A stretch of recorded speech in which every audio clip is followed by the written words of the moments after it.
Bonjour, me revoilà de retour. Alors aujourd'hui, c'est le 28 avril 2025. Je tiens à préciser la date. Alors, aujourd'hui, je vais parler d'un sujet dont j'ai pas trop l'habitude de parler, mais qui me parle, hein. C'est un sujet avec lequel. Ok. Donc là, je vais rentrer dans l'ésotérisme. Ok. Spiritualité, ésotérisme. Euh, Je sais que dans mes dernières vidéos, c'est un sujet que j'ai plus ou moins abordé, mais de très très loin. Mais là aujourd'hui, je vais quand même être spécifique et je vais commencer par le yoga. Alors, pour ceux qui me suivent, vous savez que je pratique le yoga. Je me rappelle plus en quelle année que j'ai commencé. Il faudrait que je regarde les vidéos pour me souvenir en quelle année j'ai commencé. Pour tout vous dire.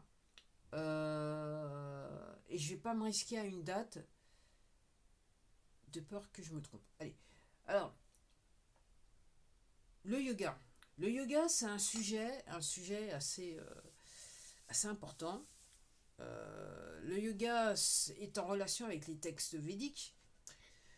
Le yoga, ça veut dire l'union avec Dieu, pour être précis. Et effectivement, j'ai lu des bouquins qui parlaient de yoga et comment le yoga est arrivé en Occident grâce à des swamis, à des gens qui pratiquaient le yoga, des praticiens du yoga qui étaient expérimentés.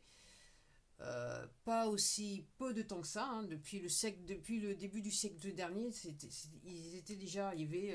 Certains pratiquants étaient venus déjà aux États-Unis pour parler de yoga et aussi en Europe. Euh, et donc le yoga, en fait, c'est l'union avec Dieu. Ok.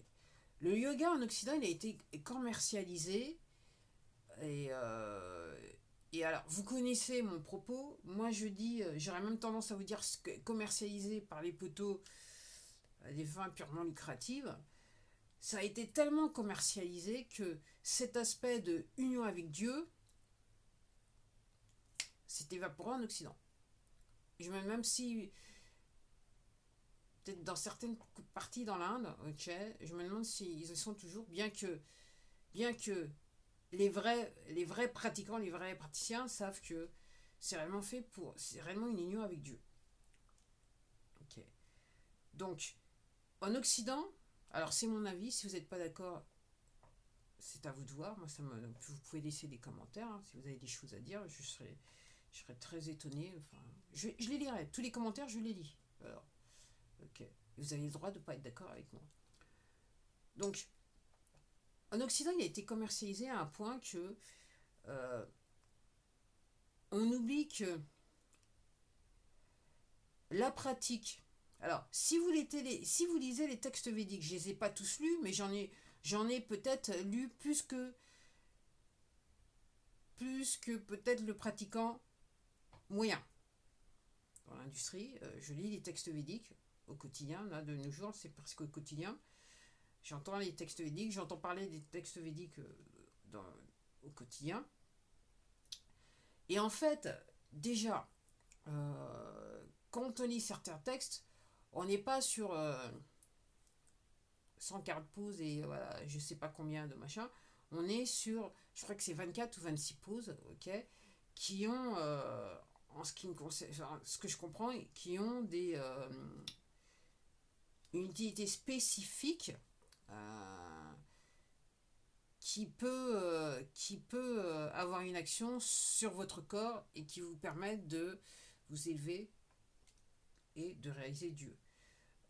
Ça peut se faire à travers la respiration, mais ça peut se faire, ça se fait à travers d'exercices. Alors, il y a des pauses.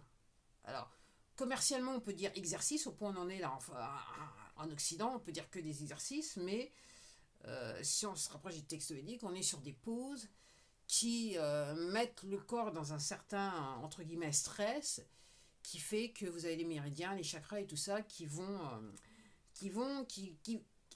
bouger. Ok. Idéalement, ils devraient se remettre en place. Et une fois qu'ils se sont remis en place, effectivement, ça vous permet, la théorie, c'est que ça vous permettrait de vous unir avec Dieu, de vous rapprocher de Dieu. Ok.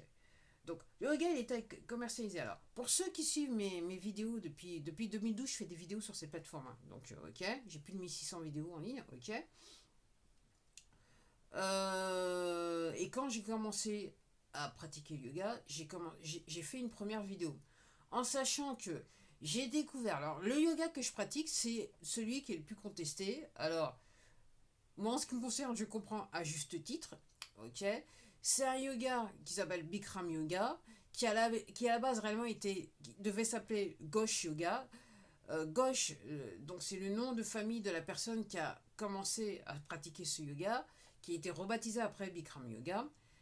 Et le monsieur qui s'appelle Ghosh, en fait, c'était le frère de Yogananda. Paramahamsa Yogananda. Pour ceux qui connaissent, pour ceux qui ne connaissent pas, cherchez votre moteur de recherche préféré.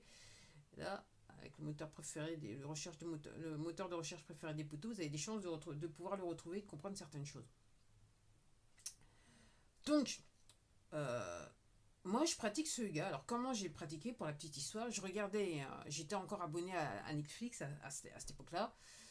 C'est autour de 2020 que j'ai arrêté de regarder Netflix. Puis je me suis dit, je vais faire des recherches et puis l'argent que je mettais dans Netflix, je vais le mettre dans des bouquins et tout ça. Bon. Donc je regardais une vidéo sur, je crois que ça s'appelait Bikram, hein, le hot yoga. Bikram hot yoga ou gauche yoga, comme ça dépend comment vous voulez appeler. Et je regardais et je dirais, ma lumière s'est allumée quand j'ai entendu une personne dans le documentaire qui disait, je me souviens, je crois que la personne était habillée en noir, elle était brune et elle était du genre assise sur un perron, ok. Et elle disait, quel que soit ce qui arrive, hein, la mauvaise presse qu'a eu ce yoga, c'est que elle a dit, elle a une manière de dire les choses et ça m'a interpellée. Elle a dit, mais du genre, qu'est-ce que c'est bon de pratiquer ce yoga. Moi, ça m'a interpellée. Et donc, j'ai utilisé cette plateforme YouTube et j'ai essayé de me trouver une séance voir ce que c'était que le Bikram Yoga. Donc, j'ai trouvé une chaîne, je ne me rappelle plus du nom de la chaîne. Et pendant quasiment 1 an et demi, 2 ans, tous les soirs, alors, je veux dire pourquoi tous les soirs, en fin d'après-midi, début de soirée, je faisais une séance de 45 minutes, 1 heure de Bikram Yoga. Donc moi, j'ai toujours fait la première session. Alors la raison pour laquelle, c'est que j'avais des problèmes de dos, et à force d'écouter, de rechercher, de me renseigner, je me suis dit, peut-être que ça peut m'aider pour mon dos. Alors, comme je l'ai dit dans l'une des vidéos que j'ai faites, dès la première séance, j'étais ok, suite à mon accident de moto, c'est simple, donc j'avais aucune souplesse pour tout vous dire. J'ai fait la séance tranquille, sans là, j'ai fait ce que j'ai pu, en sachant que j'avais pas de souplesse. Et quand j'ai voulu me relever, je dirais que j'avais plus de jambes. La manière, j'ai dû rester sur le tapis pendant quelques minutes avant de pouvoir retrouver quelque part l'usage de mes jambes. Alors, par rapport à ça, j'ai tendance à dire, la manière dont je peux l'expliquer, c'est que suite à mon accident de moto, où je suis resté quasiment 3 ans et demi dans mon lit, c'est comme si quand j'ai fait cette première séance, je dirais que j'ai regagné une certaine motricité que j'avais perdue lors de mon accident de moto. Voilà. Après, en utilisant les produits LifeWeb, là, j'avoue que je suis quasiment, en termes de motricité, bien qu'en ce moment, je dirais que je suis en mode réparation avec les produits LifeWeb et j'avoue que c'est tout en bas de la ceinture jusque dans les jambes et ça fait pas du bien, ça fait 2 mois que ça dure et ça fait pas du bien, mais dans les faits, en termes de gestuelle, j'ai retrouvé une motricité que j'avais pas. Alors je le disais que je me demande même quand j'ai fait une de mes vidéos sur le gars, je me disais même est-ce que j'étais pas arrivé à plus de 90%, voire 98%. Je dirais que c'est ces petits pourcentages qui me manquent que j'aimerais bien retrouver. Bon.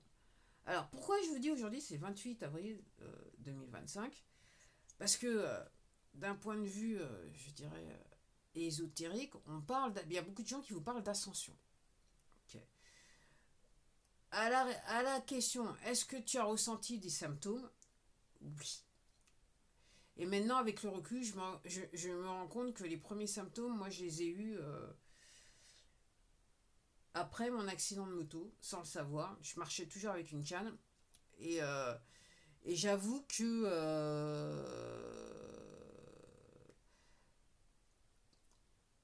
comment j'en ai pris conscience, c'est que avec l'accident de moto, la douleur était tellement intense que j'ai dû lâcher prise. Ok. Quand vous lâchez prise, bah, vous prenez conscience de votre vaisseau, de votre corps, et vous réalisez que, surtout quand vous êtes dans la douleur extrême, vous avez plus conscience de ce qui se passe dans votre corps.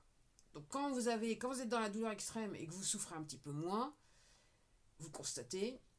Et quand il y a d'autres choses qui viennent se greffer, okay, vous le constatez aussi.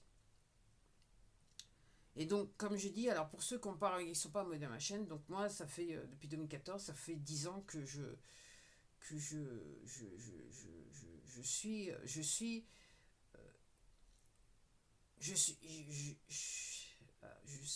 suis un petit peu handicapé, okay, suite à mon accident de moto.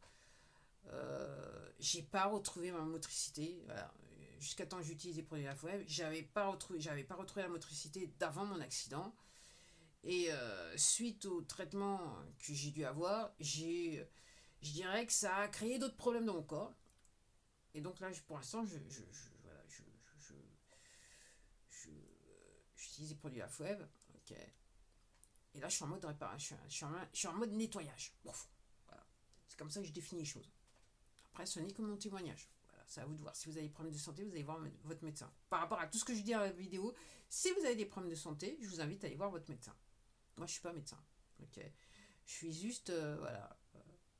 Je suis juste moi. Et bon, moi, j'ai eu des problèmes de santé, entre autres. Et il a fallu que je trouve des réponses à mes questions. Et surtout de m'aider parce que c'est clair que c'est pas l'allopathie qui m'a aidé les masses. Si vous avez des problèmes de santé, vous allez voir votre médecin. Voilà. Donc, je vous parlais de problèmes d'ascension. J'avoue qu'aujourd'hui, alors, voilà, il y a les différents symptômes. Et aujourd'hui, j'avoue que c'était la totale. Et c'est la raison pour laquelle je fais cette vidéo. Vous allez voir dans quelques secondes comment je fais le lien avec le yoga. C'est que alors je me suis levé, palpitation au niveau du cœur qui a duré toute la journée. Alors je dois admettre qu'il y a quelques semaines de ça, j'en ai eu, mais juste pendant quelques minutes, mais là quasiment toute la journée. Une petite nausée, ok. La tête un petit peu bizarroïde, ok. Et je me dis ça n'a rien à voir avec les patchs parce qu'au contraire avec les patchs je ne devrais pas avoir ces symptômes. Ok. Mais il y a certains des gens qui vous disent que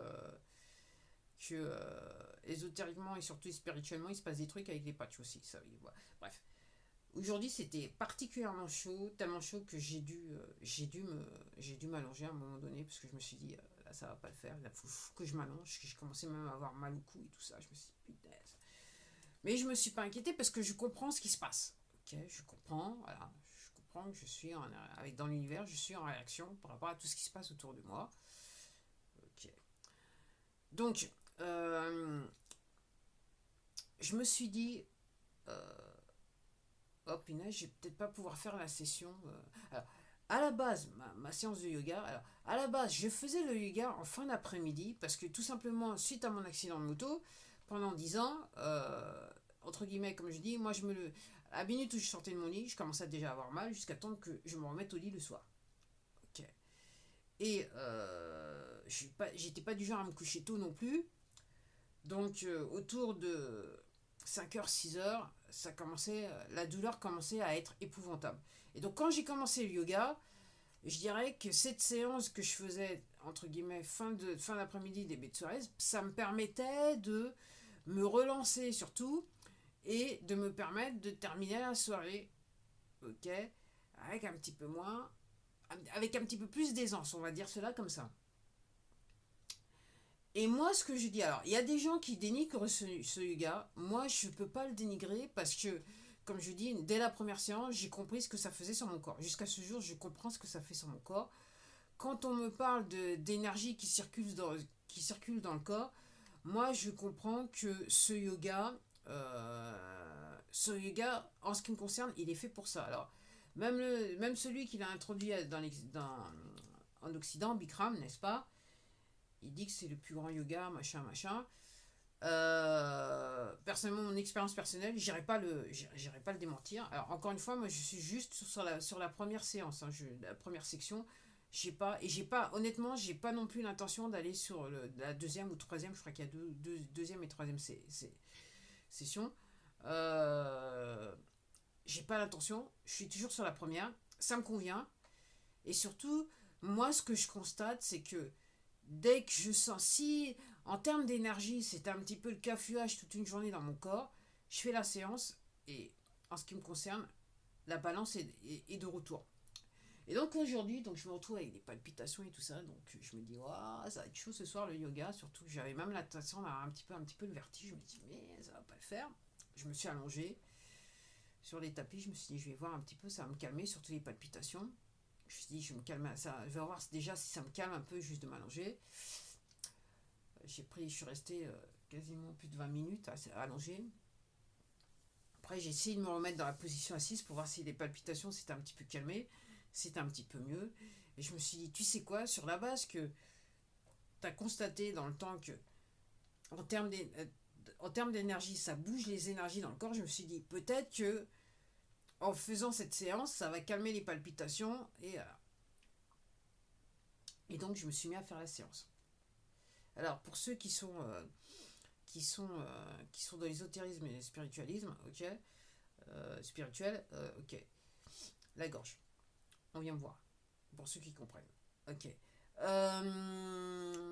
Donc, j'ai fait ma séance, et effectivement, ça s'est calmé, les palpitations se sont calmées, une fois que j'ai fait la séance, je suis rentré dedans, j'avais un petit peu les palpitations, mais entre guillemets, en faisant les différentes pauses, vous avez des mouvements respiratoires qui se passent, ok.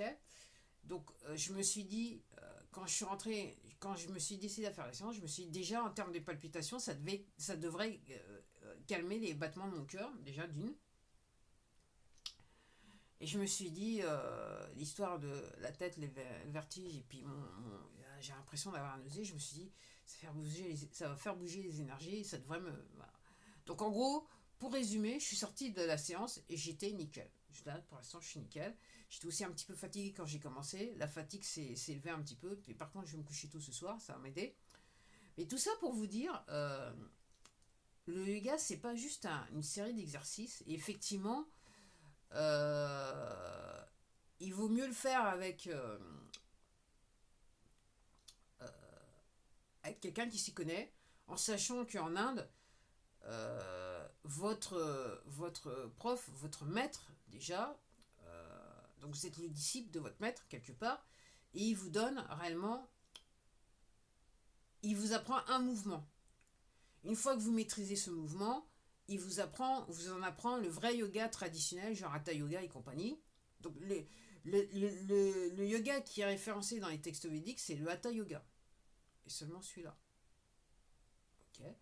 Donc on vous apprend un mouvement. Une fois que vous maîtrisez ce mouvement, une fois que le maître, votre prof, entre guillemets, pour faire la occidentale, comprend que vous avez maîtrisé ce mouvement, il vous apprend un autre mouvement que vous allez mettre du temps à apprendre. Et après, ça bouge comme ça. Donc, c'est pas une histoire du genre, je deviens prof de yoga, je fais un truc je fais un stage de 3-4 semaines. C'est du commercial. Ça n'a rien à voir avec ce que disent les textes védiques. Moi, je vous le dis, voilà. Je les ai lus, donc, ok. Bhagavad Gita. Donc, moi, je suis là, là en ce moment, je suis sur le Srimad Bhagavatam, je suis au 7e chant, ok. La Bhagavad Gita, je l'ai lu 5 fois. Srimad Bhagavatam. J'ai lu d'autres textes, d'autres Upanishads, mais je vais revenir sur ces textes parce que maintenant, avec ce que je comprends, c'est plus intéressant pour moi de les relire. Après, j'ai lu d'autres ouvrages, hein, dont j'oublie même les noms. Ok. Je dirais les plus populaires, qui traitent du yoga. J'aime beaucoup les livres de Tara Michael, pour ceux qui connaissent. J'ai lu le livre de Mariko qui a pas aussi longtemps que ça, qui explique comment il est devenu, qui est devenu commercialisé à Donf. Tara Michael aussi l'explique, et ça, je crois qu'elle l'explique début du siècle dernier. Ok. Donc j'ai lu certains textes, ce qui me permet je dirais quelque part, un esprit critique par rapport à ce que j'ai lu et ce que j'exprime là tout de suite. Alors, vous avez le droit d'être pas d'accord avec moi, hein. Après, moi, j'ai pas la science infuse non plus, hein. Moi, je suis la personne lambda, hein. Voilà. Voilà, vous pouvez me comparer peut-être le frère, la soeur, machin. Moi, je connais rien, hein. Moi, je connais rien. Mais j'essaye de comprendre. Donc je me donne les moyens. Donc je lis, je regarde des vidéos, j'essaye de comprendre ce qui se passe, ok. Et quelquefois j'ai la lumière voilà, qui arrive. Donc oui, donc le yoga réellement c'est une union, ça vous permet d'être en union ça vous permet de créer une union avec Dieu. C'est ça réellement. Alors, vous ayant dit ça, quand j'ai commencé mes séances, j'avais the monkey mind, on dit en anglais.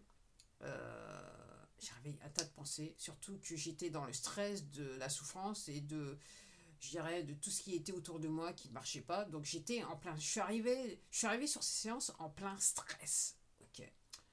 Ce que je dois dire, dans le temps, de séance en séance, j'ai remarqué que j'avais moins de pensées qui passaient à 1000 à l'heure dans ma tête.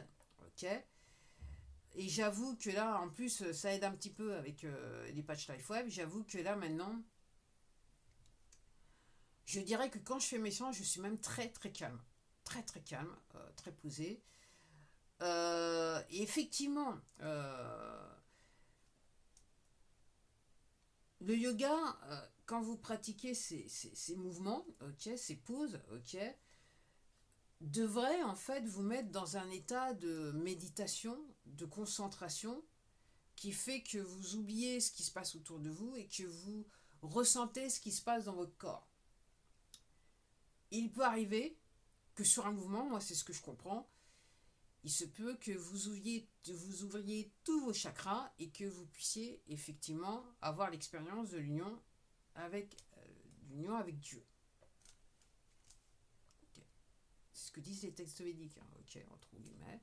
C'est ça l'histoire des chakras. C'est-à-dire que vous avez ce qu'on appelle l'ouverture de la Kundalini, hein, c'est-à-dire que si vous faites il se peut que sur un mouvement, d'où l'intérêt de le faire avec un prof et de voilà. Alors vous me dire, mais tu l'as fait avec des vidéos sur YouTube.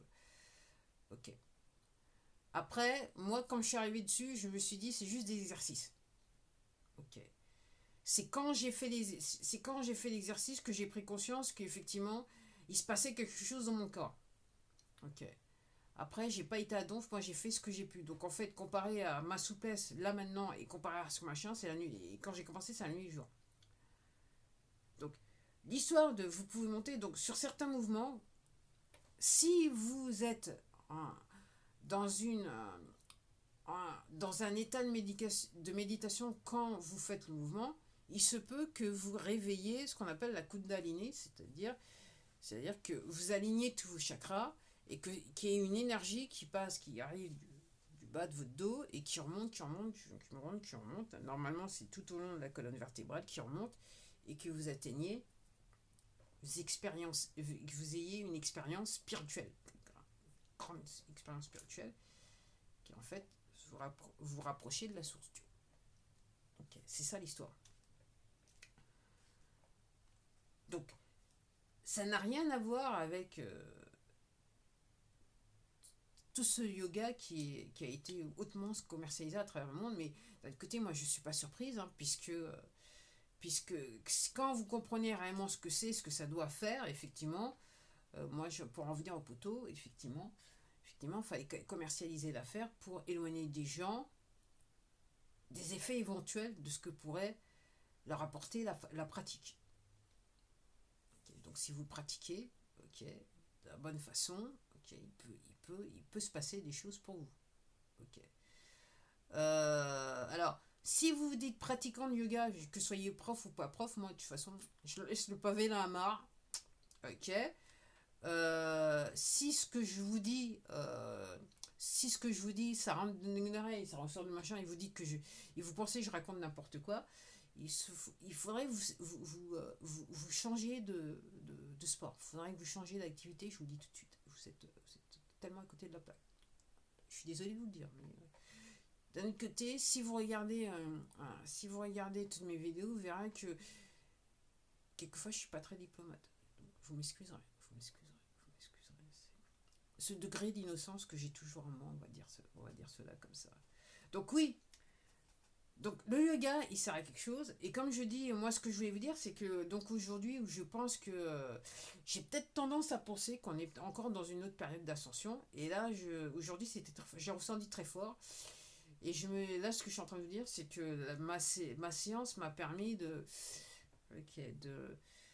me remettre d'équerre, enfin, de me recaler, de me recentrer par rapport à toutes ces énergies qui arrivaient et qui m'ont quand même bien traillé toute la journée. Et c'est bien une première fois que ça dure déjà aussi longtemps et j'ai autant de symptômes à la fois. Parce que d'habitude, moi je les ressens, mais c'est juste des petits trucs comme ça en passant. Mais là, aujourd'hui, c'était assez intense. Alors, si vous savez de quoi je parle, je vous invite à laisser des commentaires et me dire si ça a été pareil pour vous le 28 avril. Et je pense qu'on n'est pas dans la pleine lune, parce que la pleine lune, c'était il y a quelques jours, mais je ne me rappelle pas. Enfin, c'est pas un truc que je suis beaucoup, mais je sais que je devrais, en sachant qu'il y a des gens qui disent, enfin, dans les textes védiques, il est dit qu'il ne faut pas faire faut pas faire de yoga le jour de la pleine lune. Bon, moi, je fais la séance le jour de la pleine lune. Enfin, généralement, je regarde pas les calendriers et que je devrais. Après, euh, généralement, c'est après coup que je me rends compte que c'était à pleine lune. Parce qu'après, je ferme et je me dis, ah merde, je vois la lune, je me dis, ah, là, c'était à pleine lune. Après, je suis obligée de vous dire, avant ou après, à ce jour, j'ai jamais ressenti quelque chose d'intense. Donc, si un jour je ressentais quelque chose d'intense, effectivement, je me dirais, il faut vraiment regarder cette histoire de pleine lune et éviter de faire. Ok. En sachant que c'est sûr, c'est que la lune a un effet sur notre personne. Et c'est très, très bien expliqué dans les textes védiques. Hein. Enfin, il y a des petits paragraphes qui peuvent être assez intéressants, il me semble. Ou est-ce que je me mets... parce que je dis tellement de trucs, quelquefois j'oublie. Vous me pardonnerez, j'en suis sûre, vous me pardonnerez. Donc oui, donc le yoga, c'est pas juste des exercices qu'on fait comme ça. Alors effectivement, ça vous permet de vous pratiquer votre souplesse, mais il y a un plus derrière. Et pour comprendre ce plus, il faut forcément se référer à des textes védiques ou des gens des vrais pratiquants de yoga, hein, qui pratiquent le yoga depuis des générations, ok, que ces pratiques est transmise de génération en génération, qui ont des élèves, ok, et qui les éduquent et qui recherchent les prochains futurs profs, les prochains futurs maîtres de yoga, pour faire perdurer la discipline de la bonne façon. C'est-à-dire que du genre, tu fais pas un stage de 2 ou 3 semaines et soudainement tu es prof de yoga. Sur ce, je m'arrête là. Je sais que j'ai embêté certaines personnes. Maintenant, il me faut juste trouver le titre de la vidéo. Mais voilà, je voulais vous parler de yoga et l'importance du yoga que le yoga a dans ma vie. Et dans les faits, tout le monde peut pratiquer le yoga. C'est pas une question. Ça n'a rien à voir avec le religieux en ce qui me concerne, bien que ça soit exprimé dans les textes védiques. Mais les textes védiques, c'est avant tout une philosophie de vie donnée par le créateur lui-même. Allez, à la prochaine.